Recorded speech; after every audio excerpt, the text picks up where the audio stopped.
The Love Song of J.Alfred Prufrock. Let us go then, you and I, when the evening is spread out against the sky, like a patient etherized upon a table. Let us go through certain half-deserted streets, the mushering retreats, of restless nights and one-night cheap hotels and sawdust restaurants with oyster shells. Streets that follow like a tedious argument of insidious intent, to lead you to an overwhelming question. Oh, do not ask. What is it? Let us go and make our visit. In the room the women come and go, talking of Michelangelo. Yellow fog that rubs its back upon the window panes, the yellow smoke that rubs its muzzle on the window panes, licked its tongue into the corners of the evening, lingered upon the pools that stand in drains, let fall upon its back the soot that falls from chimneys, slipped by the terrace, made a sudden leap, and seeing that it was a soft October night, curled once around the house and fell asleep. And indeed there will be time, for the yellow smoke that slides along the street, rubbing its back upon the window panes. There will be time to prepare a face to meet the faces that you must. There will be time to murder and to create. And time for all the works and drop of hands that lift and drop a question on your plate. Time for you and time for me. And time yet for 100 indecisions and for 100 visions and revisions before the taking of toast and tea. In the room the women come and go, talking of Michelangelo. And indeed there will be time to wonder, do I dare, and do I dare? Time to turn back and descend the stair with the bald spot in the middle of my hair. They will say how his hair is growing thin. My morning coats, my collar mounting firmly to the chin. My necktie rich and modest, but asserted by a simple pin. They will say, but how his arms and legs are thin.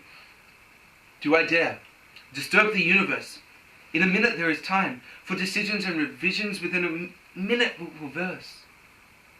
For I have known them already, known them all.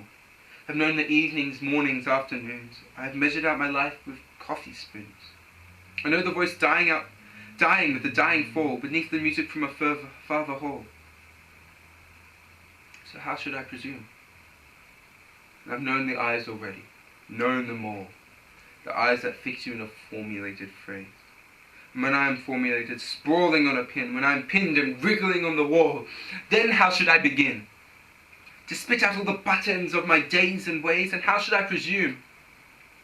I have known the arms already, known them all.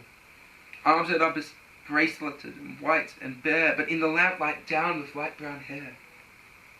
Is it perfume from a dress that makes me so digress? Arms that lie along a table or wrap about a shawl? And how should I then presume? And how should I begin? Shall I say I've gone at dusk through narrow streets and watched the smoke that rises from pipes of lonely men in shirt sleeves leaning out of windows? I should have been a pair of ragged claws scuttling along the floors of silent seas. And the afternoon, the evening sleeps so peacefully, smoothed by long fingers, asleep, tired, where it lingers, stretched on the floor here beside you and me. Should I, after tea and cakes and ices, have the strength to force the moment to its crisis? But though I've wept and fasted, wept and prayed, though I've seen my head grown slightly bald, brought in upon a platter, I am no prophet, and here's no great matter. I've seen the moment of my greatness flicker, and I've seen the eternal footman hold my coat and snicker, and in short, I was afraid.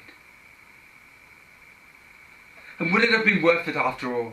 After the cups, the marmalade, the tea, among the porcelain, among some talk of you and me? Would it have been worth while to have bitten off the matter with a smile, to have squeezed the universe into a ball, to roll it towards some overwhelming question, and to say, I am Lazarus, come from the dead, come back to tell you all, I shall tell you all? If one, settling a pillow by her head, should say, that is not what I meant at all, that is not it at all. And would it have been worth it, after all? Would it have been worthwhile? after the sunsets and the dooryards and the sprinkled streets, after the novels, after the teacups, after the skirts that trail along the floor, and this and so much more. Is it impossible to say just what I mean? But as if a magic lantern threw the nerves and patterns on a screen, would it have been worthwhile if one, settling a pillow or throwing off a shawl, and turning toward the window should say, "That is not it at all. That is not what I meant at all. No, I'm not Prince Hamlet, nor was meant to be. I'm an attendant lord, one that will do. To swallow progress, starts a scene or two. Advise the prince, no doubt, an easy tool. Differential, glad to be of use. Politic, cautious and meticulous, full of high sentence, but a bit obtuse. At times, indeed, almost ridiculous. Almost, at times, the fool. I grow old. I grow old. So where the bottom of my trousers rolled, shall I put my hair behind? Shall I dare to eat a peach? Shall I wear white flannel trousers and walk upon the beach?